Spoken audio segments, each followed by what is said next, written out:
This podcast contains explicit content. Let's begin the show by starting it. Hardly focused.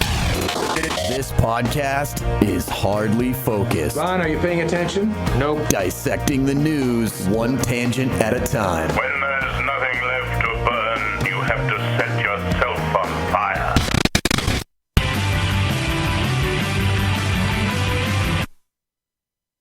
I can't believe it. I did it again. That's the button that I've always been pressing, and somehow I messed that up this time.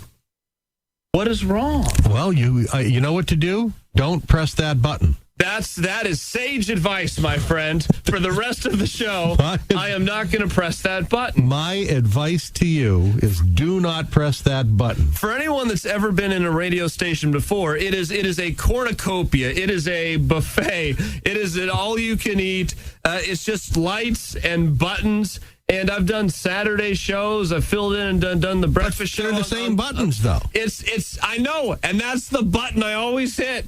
But for some reason, I don't know. Let's just play the Killers, Mr. Brightside, and think positively, shall we? I like it. It's WFNX.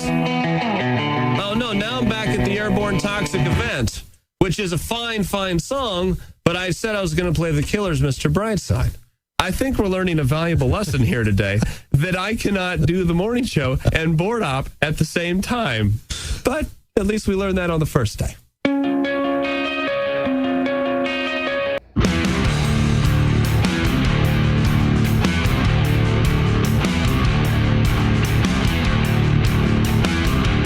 That audio is from the late, great WFNX in Boston. The DJ, the morning host, called himself DJ W No Name. And I am pretty sure he only lasted maybe a month, maybe 2 months. And then shortly thereafter, WFNX went off the air. But that was his first day hosting the morning show, WFNX, in 2012, and it really isn't all that hard to run a board, and especially when everything's automated and digital. But that guy made it difficult, and that's one of my favorite collections of audio. If you look it up on the Googles, just type in WFNX DJ W No Name, and there's a SoundCloud that comes up called His Greatest Hits, and it's like 8 minutes long, and it's just that, and it's all from his first day, pressing the wrong buttons, hitting the wrong keys. It's a treat to listen to. Just like this podcast, we're called Hardly Focused. See, we're already off to a great start. We're called Hardly Can Speak English. Yeah, it's Harbour. It's Jack. We're called haberdasheries. Mike, Nate Fillers, the 22nd of May. It's the 458th episode. You can get us at hardlyfocused.com. We're on Apple Podcasts. We are on Spotify. We are wherever you get your podcasts. We are on YouTube at hardlyfocused.com/YouTube. You can watch talking picture versions of our podcast. Whoa. Nate, haven't talked to you in a while. How you been? Well, I've been okay. I just had a kitchen nightmare episode because I was trying to cook in 10 minutes because I forgot we were doing a show. So I know exactly what kitchen nightmare is like. Oh, jeez. Where it's like the clock is like, dun, dun, dun, dun, dun, dun, dun, dun, and everyone's like, do a 2-hour souffle. Yeah, they're like, I gotta put the spices. And something's burning. It was just a plethora of audio going in my brain. And I made a tasty little meal right before, and now I'm here and I'm having a great time. What'd you make? You guys? What'd you make? Not too shabby. Stir fry because it's Friday. Because I got the clevers. I'm smart. Cool. Mike, it sounds like you're doing okay. Yeah, I'm not doing too shabby. Nothing too crazy. The kids aren't being too much of an assholes. So it's not too bad. Okay. Genevieve cut a top tooth, so she's been a little bit lately, but other than that. Yeah. Oh, I can imagine. I know about those. Teeth? Yeah, I got them. I got him. Isn't there like a horror movie called Teeth, and there's a chick who's got like teeth in her vagina? That sounds about right. Oh, Yeah, vagina dentata. Yep. I think that's one of Kate's favorites because Kate likes those bizarre horror movies. Like, what the hell's that? What's that one called with all the cannibals in like South America or Africa or whatever? oh, Cannibal Holocaust? Cannibal Holocaust. Yeah. Yeah. All right. I almost called it Cannibal Corpse, but that's a big... Cannibal the musical. swing and a miss. Swing and a miss. Yeah, that makes sense. That sounds about right. So, yeah. Well, we're still quarantined. Potentially, hopefully, maybe, kind of not for much longer. The state of Massachusetts has passed. I don't know if it's right to say like passed ordinances or whatever, but the 4-phase reopening plan is going into effect starting next Monday, the 25th, and we'll see how it goes.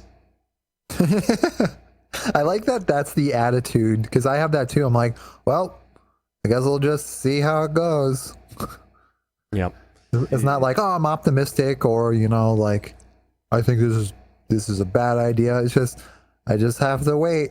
Yeah, I don't remember off the top of my head what we're allowed to do. I think one of the things is office buildings outside of the city of Boston can reopen to 25% capacity.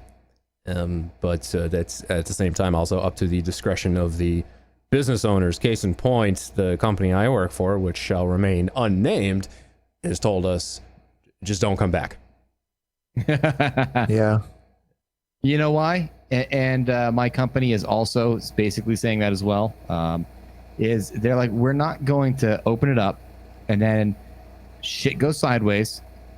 And then a month from now, they're like, okay, guys, we got to shut back down again. No. Until we literally get the all fucking clear, it's easy enough for you guys working from home. Just fucking keep working from home. Yeah. Well, you've seen the news, Twitter, and now Facebook. They're basically telling everybody, hey, if you can do it, just work from home forever. Of course, if Facebook, though, is giving you a pay cut if you are working from home because you no longer need to be working in the Bay Area. Yeah. Yeah. Because apparently Facebook doesn't make enough money where they can't pay their employees. Right. Just remember, what is it, $200,000? If you make less than that, you are technically below the poverty level in the Bay Area. Damn it. Yeah, that's the hilarious part. You can make 6 figures in the Bay Area, and you're like, sorry. Yeah, I went Here's your WIC card. I went to San Francisco about 3 years ago, and yeah, there are a lot of homeless people, a lot of human shit on the sidewalks, and they leave you alone though. That's the thing. They just they don't hassle you for money because they know you don't have any. We're on the same boat, buddy. Yeah. Only difference is like, I'm wearing a nice shirt, maybe a tie, and they're wearing, rags. But yeah, it's ridiculous out there. Who knows? Maybe this is I don't know, maybe it's like the great financial genocide, right? Things balance themselves out because of the quarantines. Yeah, fucking hope so, but right. I don't think it's gonna happen. Yeah, well, we'll see what happens. I'm still, even if things are going to reopen, like, what's the point? Because we're still going to have to wear masks. We're still going to have to do social distancing. It's almost like counterintuitive for things to open up. Like, yeah. I'm going to add on that. Just the fact that I see a lot of people doing, like, I have opinions about the masks. My opinion is overall that good idea, but people don't know how to use them, and it's really embarrassing. I saw somebody come out of the grocery store and they took their mask off and immediately started wiping down their face with their hands, like just Yeah, people are fucking idiots. Yeah. And then other people are like, what? I can't hear you with the mask on. Let me get right next to you and take the mask off so that we can have a conversation without the mask, because I can't hear you without. I was like, Are you fucking kidding me? Yeah. Oh my god, the people that A, wear their mask below their nose. Yes. B, like remove their mask in order to talk. It's like it's a piece of cloth. You fucking morons. I don't wear a regular mask like everybody else because I owned a fucking awesome mask before this shit started. So I just rock out like I'm in a fucking post-apocalyptic wasteland. Anyway, and people can hear me Nice. just fine. So for those who don't know, if you just Google a P100 mask instead of an N95, and if you don't know how to Google, just look up season 4 of Breaking Bad. Anytime Walter White and Jesse are cooking, basically without the face shield, that's what I'm wearing. Ooh, follow up from the last episode. Speaking of face shields, at the end of episode 457, which you can find on your favorite podcast app or Apple Podcasts or Spotify, just search for Hardly Focused. Mr. Froment and I talked about how the band Devo, you might know them from such hits as that one song. They have their Sherman McClure here. they have their goofy red hats that they wear. Well, now they are selling on their official Devo web store the goofy red hats with a PPE face shield attached to it. Hell yeah. For 50 big ones. So goddamn right I pre-ordered it, and I'm going to get it well after the pandemic ends, because that's just probably the way things are going to go. Yeah, I'll still wear it. I don't care. That's the thing that I'm curious about, is how long I'm going to wear a mask after all of this.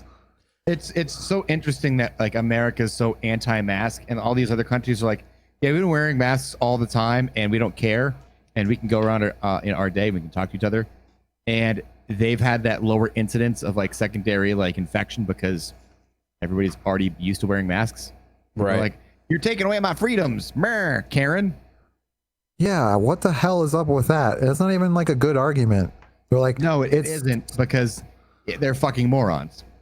It's just like, well, all right, you do have rights, but also don't be a dick.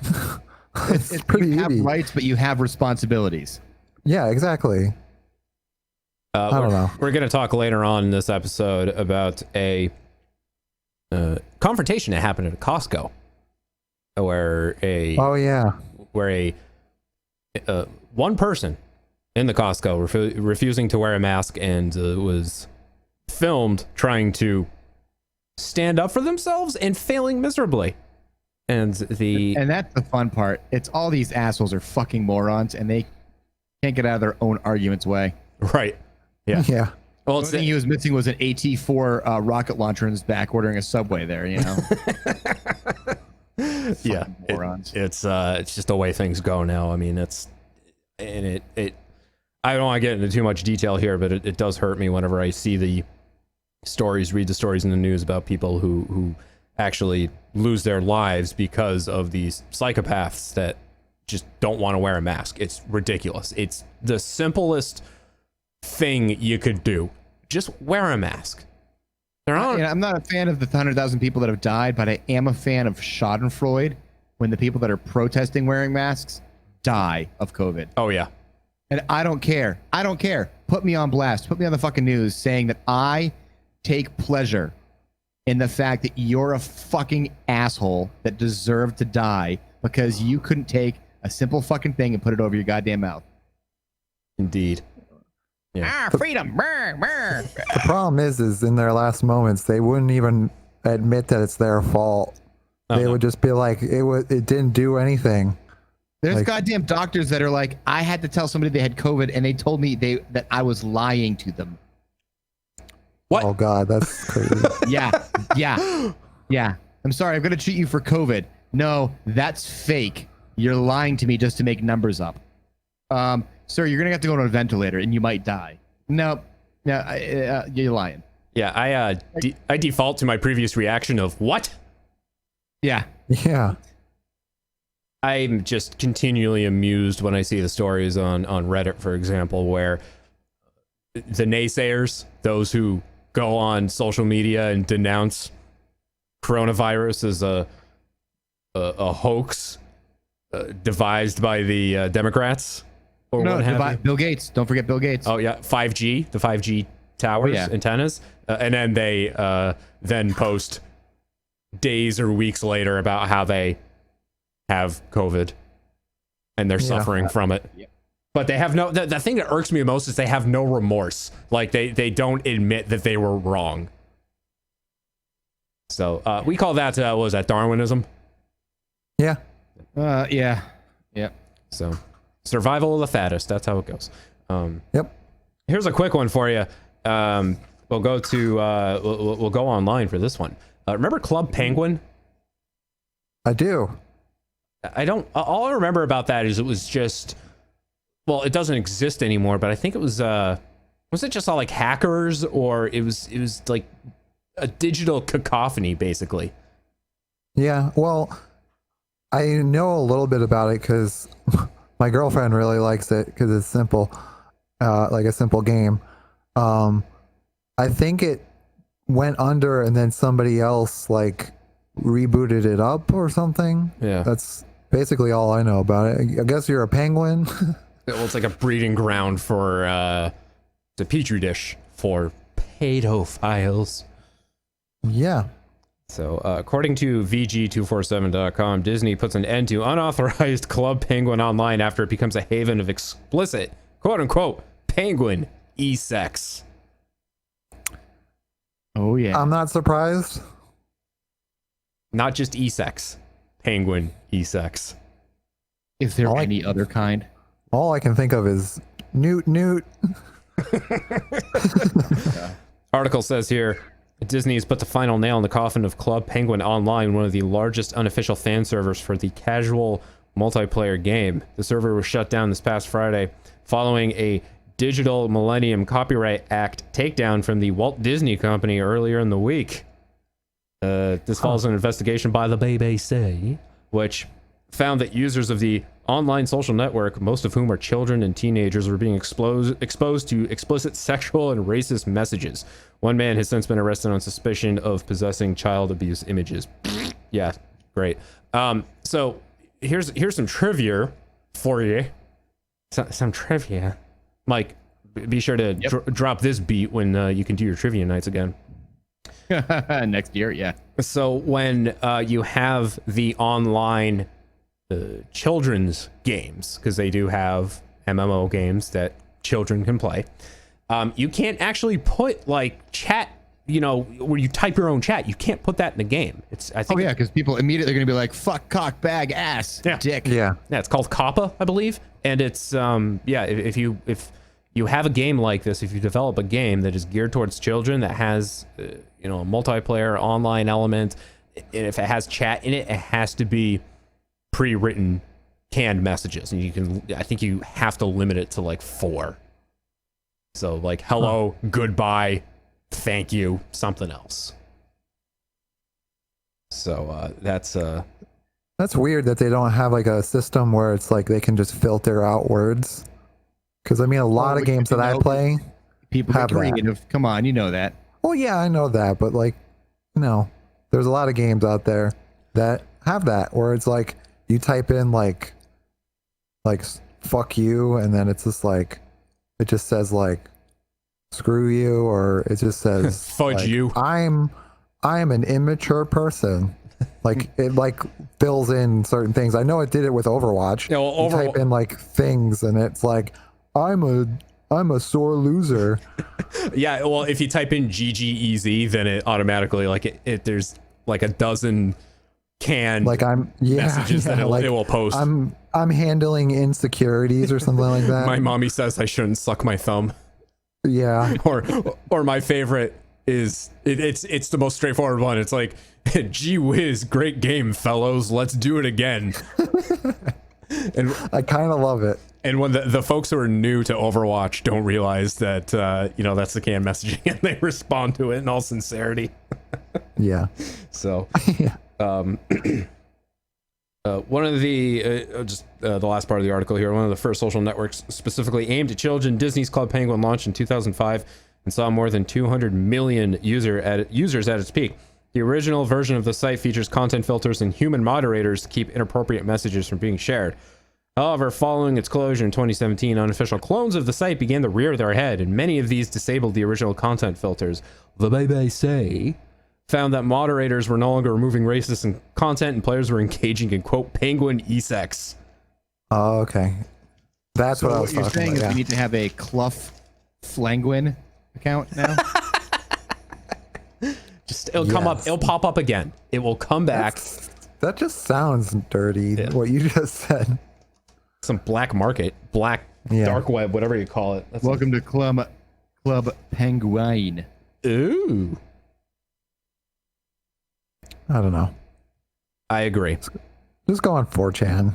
Right? Get your kick there. Yeah. Christ, man. It's kind I of want amazing that all-chan. it's 2020 and 4chan is still a thing. That's the weirdest thing. I mean, they just keep on doing it for the lulz. Yeah. That's true. Their balls are important, I guess. Yeah. I would have. I figured it would have either been like purchased by a conglomerate and sold out and turned into something else, or it just would have been taken down. 5chan. Yeah. Yeah. Viacom presents 4chan. Oh my Yeah. god. Yeah. We'll come back. You know, why don't we actually, when we come back, talk about something a little bit kind of serious? What do you say? Wait, Club Penguin serious. wasn't? Yeah, Club Penguin was the most serious discussion that's going to happen on this episode tonight. I'll tell you that much. Okay, we will return.